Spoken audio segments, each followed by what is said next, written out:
How's it going, Dave from Comic Book Investments? So in this video, we're going to look at 5 keys that are going up in price. Yes, going up in this day and age. How is that possible that comics are going up? Well, it is possible. And we're going to get into that, some of them by quite a bit. One of them going up by 77% in just a few short months. So I'll get into all that and let's get into the show. Right now, we got, at number 1, we got Dragon Ball Z number 1.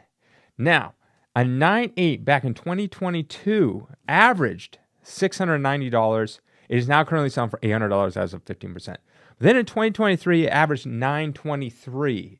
So now it's at $800. So it did go up in 2023 on average. So that's down 13% from where it was, last year. And then the beginning of the year in January, it was selling for $450. Now it's up to $800. So that is up 77%. And the reason why it's up to 77% is because the creator of Dragon Ball, I don't know anime too well. I know a little bit. I used to watch Dragon Ball Z. And I don't know there's Dragon Ball. That came first, and that was with a bunch of little kids. And then it went into Dragon Ball Z, and that's the most famous one of all. And I think it's the creator of Dragon Ball, but not all the characters. But anyways, he passed. So now people are grabbing up the book. And this is the first appearance of Dragon Ball Z in a comic book. Next is we got The Crow number 1. And in a 9.2 back in 2022, it averaged $1350. That is down 16% compared to today. And then in 2023, it averaged $1150. That was only down 2% compared to today. And today it's selling for $1125. And in January, it was selling for $1,000, up 13%.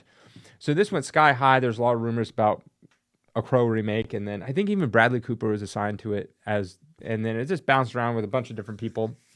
Finally, it has gotten made. It's getting made by a Skarsgård, the one who played Pennywise. Now there's like 6 Skarsgårds that are actors. They're all brothers, cousins. I think there's even more than 6. And one of them played Tarzan. But anyways, a bunch of them, they all act. This one is the one that played Pennywise. I couldn't even begin to tell you what his first name is. But nonetheless, trailer dropped. Go check it out. I'm pretty excited. I liked The Crow with Brandon Lee, which was Bruce Lee's son, who unfortunately got shot with a rubber bullet or something, like a fake bullet during filming, and they killed him. So then they had to do this CGI replacement when CGI wasn't even that good. It was all sorts of weird things. But anyways, The Crow number 1. This is technically not his first appearance. His first appearance is in Caliber Presents, but that was just, I think, on the back. I wasn't really his first appearance as in.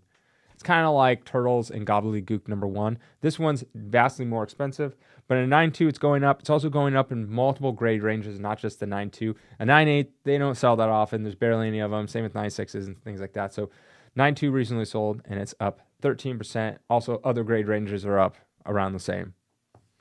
Next is we got Spider-Man number 100. In a 9.2, in 2022, it was averaging about $440. That is down 13% from compared to today.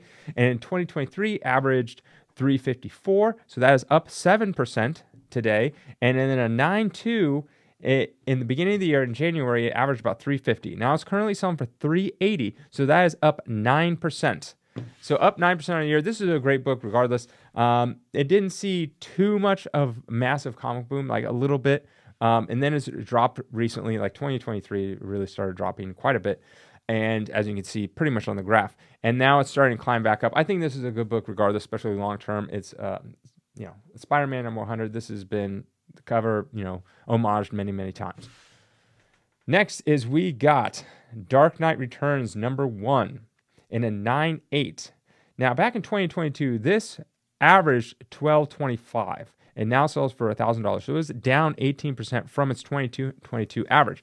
But in 2023, it averaged $950. So it's about 5% from that average. And then recently in January, it sold for on average $847. Recently selling for $1,000 is its current sale. That is up 18%. So you can see if you went back to 2021, this book was selling for probably $2,000, right around now, $2,000 to $2,500, and then it's just obviously dropped a little bit. It has since leveled off and has slowly been going up. So leads me to think that this is kind of probably the new norm bottom for this book. Now, don't expect this book to go sky high anytime soon, but it is a very iconic cover, iconic book. Long term, at this price, I think is a safe bet. If you went back prior to the comic book boom, it was probably selling for right around maybe, the 600 to 700 range. So it's a little higher than it was, prior to the comic boom.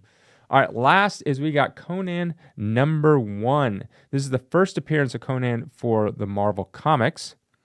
And in a 9.2, back in 2022, it was averaging about 1280. Compare that to today, it's down 7%. And in 2023, it averaged 982 throughout the year, and that is up 20% compared to today. And then recently in January, one sold for, or an average in January for 957. It's currently selling for 1180. So it's currently up 23%. If you look at that graph, you can see it just goes coming back down. And then I would say, if you looked at the book overall, like the graph goes all the way back to 2002, it was slowly on an incline over time. That was normal. That is how normally comics work. Just look at that graph. It's literally just like slowly going up on this steady incline, and then all of a sudden comic book happens just whoosh, whoosh, straight back down. But it looks like probably around mid 2023, it kind of leveled out. It kind of went like this, and it looks like it is averaging higher than the 2023 by quite a bit. But yeah, do I think this is a good book? Yes, I do. Of course, this is Conan #1. This is a great book. I mean, I don't think the series is still going on. They always like reboot them all the time, so they always go back with #1s. And I don't even know if Marvel has the license. I don't know. I don't exactly know how the license works with Conan, because Conan wasn't a Marvel property. It was owned by, was it R.E. Howard? Something like that. I don't know. Someone's going to correct me in the chat. But so that was created, I want to say in like 1910, 1920, somewhere around there was Conan. So I don't know exactly how the copyright works. I don't know if the copyright expired.